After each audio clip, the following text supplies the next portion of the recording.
Welcome to Neeti Katha Kids.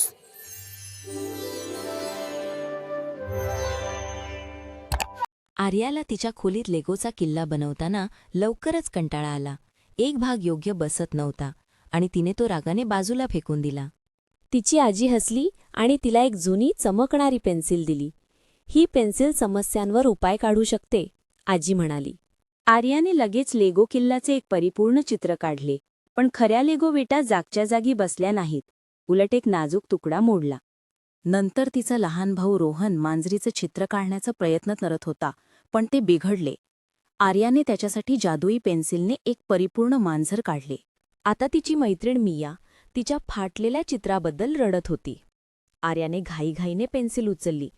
मियाला लगेच मदत करण्याची तिला भीती वाटत होती. पेन्सिल हातात घेऊन आर्याला रोहनचा दुःखी चेहरा आठवला. जादू फक्त तयार करण्यात नाही तर मदत करण्यात आहे, तिला जाणवले. तिने मियाला फाटलेले चित्र जोडण्यास मदत करण्यासाठी हलक्या मार्गदर्शक रेषा काढल्या आणि तिला स्वतः नवीन चित्र काढण्यासाठी प्रोत्साहन दिले. मियाने तिचे चित्र पूर्ण केले आणि त्यासाठी तिला विशेष प्रशंसा मिळाली. चांगल्या हेतूमुळेच खरी जादू निर्माण होते हे आर्याला समजले. Like, share and subscribe for more stories.